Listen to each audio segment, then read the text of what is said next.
What's up, guys? Welcome back to another episode of Adventures in Drunk Fish Keeping. That is refreshing. Today's brew is a Sam Adams Winter Lager. Just trying to kickstart the Christmas season here because it's my favorite time of year. It's also time when you have some spare time to do some fish tank projects. Now, last week when I was telling you guys I was actually taking the 8-gallon nano and was going to turn it into a reef. What I want to do is a floating reef. Now, I've had the tank running with salt water for about a week. But I'm out here doing some cutting and working with some epoxy, so I want to be out in the garage, so sorry for the mess. But what you need to do this, you need some PVC pieces, as you can see here, elbows and some T's to make your base. You need your epoxy. You can get this stuff pretty much at any LFS. Most fish stores, Petco's have it, you can get off Amazon. It's just a putty that once it hardens becomes like a cement. Probably want to wear gloves using this, like some kind of a latex, just because this stuff smells pretty nasty and you probably don't want to get on your hands. Sandpaper, Sharpie, hacksaw or a Dremel, anything like that, and a tape measure.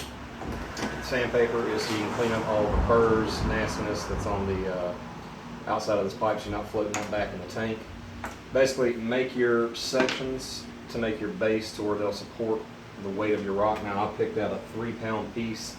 Now, this is Carib Sea. It's their standard purple rock, and as you can see, once I epoxy it on, that's about how that's going to float in the tank. So I'll still have some water over, and you'll get the nice float underneath. The only difference is I'm actually going to take and use a 1/2-inch piece of clear acrylic for this, so you won't be able to see the rock. I was also thinking about maybe busting up some rock and putting on there and making it look like it's its own stone structure. Still kind of debating which way I'm going to do that, but that's kind of the setup.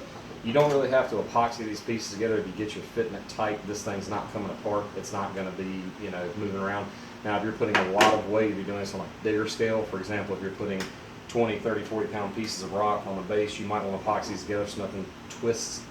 Other thing you probably want to do too is drill a couple holes inside of this so water can get into it so you don't have any buoyancy or floating. Now I'm going to put this on the very bottom of the tank, put substrate over it so you won't see any of this, and you'll end up with basically a floating rock structure over top, and you'll have a floating rock in the middle of your reef. Now, like I said, this one's going to be a pretty standard, going to do like some mushrooms, maybe some leathers, nothing crazy, and then 2 clowns in it, so it's not going to be anything crazy on the reef side. Not going to be putting afros or anything like that, but it's a pretty straightforward process. If you're somewhat proficient with a hacksaw and a tape measure, you can make one of these things. I've got about $7.50 in PVC piping. All the other stuff I pretty much own besides the rock, and I've got 20 bucks in a rock. So I'm gonna have a floating reef for my tank for under $40 without having to buy stuff off Amazon or buy stuff off of a website, not knowing what I'm getting.